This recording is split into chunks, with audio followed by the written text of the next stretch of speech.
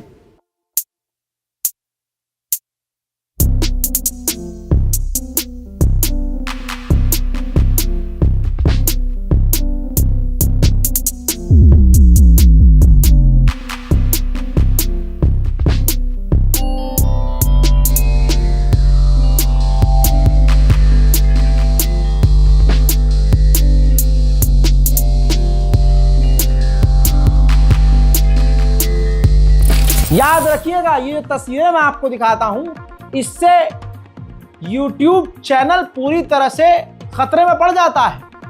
इसी वजह से जो बहुत बड़े बड़े यूट्यूबर बनते हैं, सुमड़ी में वीडियो दिखाते नहीं हैं, खाली आपके सामने कैमरा रख के बोलकर चले जाते हैं पतली गली से। कोई अखबार की कटिंग लगाई, वो अखबार की कटिंग, वो अखबार का सोर्स भी हमारे ही यूट्यूब चैनल को देखकर, हमारी वीडियोस को देखकर चुराया जाता है। यहाँ रजा यहाँ से सोर्स ले रहा है तो ठीक है, हम भी यहीं से इस्तेमाल करेंगे। ऐसे बहुत सारे यूट्यूबर हैं, बहुत सारे, जो कल तक हमारे दोस्त बनते थे, हमसे पूछ के हम पर ही लेकिन फिर भी हमने देखा कि उनमें अभी इतना करेज नहीं है कि वो जिस तरह से मैं खुल के दिखा रहा हूं, क्योंकि हमने अपने यूट्यूब चैनल की शुरुआत फिलिस्तीन की खबरों से की थी। तो यहाँ है, हर चीज पैसा नहीं होता है, कहीं कहीं जगह हमें इंसानियत, ईमान को ऊपर रखना चाहिए। जिस चीज ने मुझे इतना बड़ा बनाया, उस चीज से तो मैं कॉम्प्रोमाइज नहीं कर सकता। इसलिए आपसे कहता हूं, ये जो मेरा तीसरा चैनल है रजाग्राफी सोशल, इस पर देखिए कई एपिसोड आ चुके हैं। आपकी जनरल नॉलेज, इतिहास की कहानियां, हमारे बाप दादा जब पैदा भी ना हुए उससे पहले की इस्लामी कहानियां, दुनिया की कहानियां, खतरनाक एक्सपेरिमेंट, खतरनाक जंगे, अलग अलग, और खासकर अब डिफेंस सिस्टम, हथियार, तमाम तरह की नॉलेज पूरे एपिसोड के साथ इस पर डाल रहा हूं। ये इस यूट्यूब चैनल को देख लीजिए। शुरू हमने ये किया है कि हम कहानी बताते हैं, एक वीडियो के अंदर जो भी हम स्टोरी बताते हैं, वीडियो के आखिर में उसी से रिलेटेड हम एक सवाल पूछते हैं। सवाल का जो सबसे पहले कमेंट में सही जवाब देगा, सबसे पहले सही जवाब, ठीक, उसको हम गिव अवे कर रहे हैं, इनाम दे रहे हैं। लिहाजा आपके लिए और आपके बच्चों के लिए ये चैनल बहुत इंपॉर्टेंट है। ज्ञान के साथ साथ, शिक्षा के साथ साथ, जनरल नॉलेज के साथ साथ इनामात, ये हमारी कोशिश है। उम्मीद करूंगा कि आप इसमें मेरा साथ देंगे। दोस्तों, इजराइल के सैनिक जबलिया के जब इलाके में घुसे तो ये तस्वीर देखिए। गाजा के इलाके में जबलिया में घुसने के बाद नाच रहे हैं, गा रहे हैं और जीत का जश्न मना रहे हैं।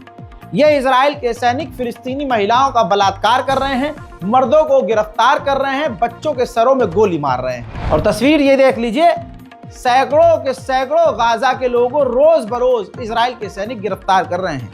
यहाँ पर एक बात और बताऊं, इसमें मैं अपनी तारीफ नहीं कर रहा हूं, मैं आपको बता रहा हूं कि आपकी मोहब्बत और अल्लाह के करम ने इस हलक को इतना दम और इस सीने में इतना जिगर रखा है, इतना दम दिया है कि खुला मैं बोलता हूं। आपको पता है, हैरानी होगी सोचकर, जो बातें मैं बोल देता हूं ना, जो बातें इजराइल के खिलाफ बोल देता हूं, सिर्फ बोलने की वजह से, इस बोलने की वजह से भी चैनल, तो याद रखिएगा, आपके दिल की आवाज में बना हूं तो सपोर्ट कीजिएगा। 405 दिन के नरसंहार का अपडेट यह है कि 43,436 लोग मारे जा चुके हैं और लगभग 1,03,370 लोग बुरी तरह से घायल हैं।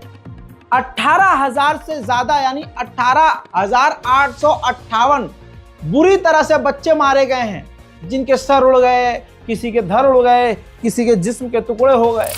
इजराइल के सैनिक गाजा को तबाह करके उसकी तबाही का फोटो, स्नैप, वीडियो बनाकर इंस्टाग्राम स्टोरी पर लगा रहे हैं। और इंस्टाग्राम की पॉलिसी इजरायलियों के लिए अलग हो गई है। ये देखिए, तबाह किए हुए पूरे इलाके का एक वीडियो, एक फोटो पोस्ट किया है इजरायली ने और लिखा है यहूदी हिब्रू भाषा में कि एक दिन मेरे बच्चे, ये सब तुम्हारा होगा। यानी इजरायली बच्चों को कह रहा है कि भविष्य में ये गाजा की जमीन तुम्हारी है। उधर इजराइल की महिला सेटलमेंट मिनिस्टर ने कहा है कि हमें गाजा की और जमीनें सीज करनी होंगी और कब्जा करना होगा। उधर फ्रांस के अंदर खतरनाक प्रदर्शन जारी है और पूरी पाबंदी के बावजूद ये प्रदर्शन हो रहे हैं। और अफसोस, कई सारे मुस्लिम देशों के अंदर मुसलमान खामोश बैठा है। भारत के मुसलमानों की कोई गलती नहीं है भाई, भारत के मुसलमानों को अपने घर प्यारे हैं। यहाँ तो मोदी सरकार का दोगला चेहरा है, ग्राउंड पर कहती है हम फिलिस्तीन के साथ हैं।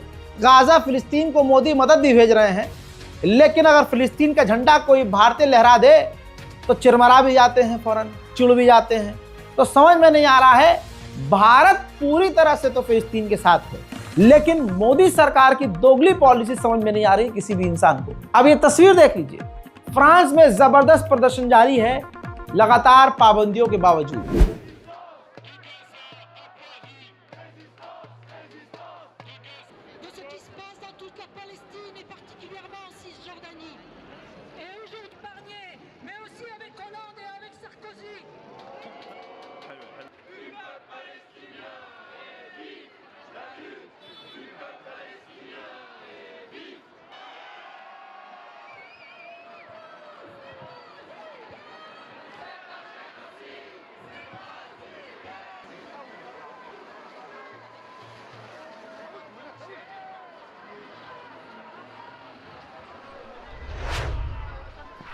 अमेरिका में एक बहुत बड़ा मुस्लिम संगठन ग्रुप है CAIR। इस संगठन ने मीटिंग के बाद बाइडेन को वॉर क्रिमिनल घोषित कर दिया है। जिस तरह से उस 70 साल के बुढ़े ने एक नरसंहार को सपोर्ट किया और कत्लेआम को सपोर्ट करते हुए इजराइल को दे दनादन हथियार दिए। फिलहाल की इस डिटेल रिपोर्ट में इतना ही।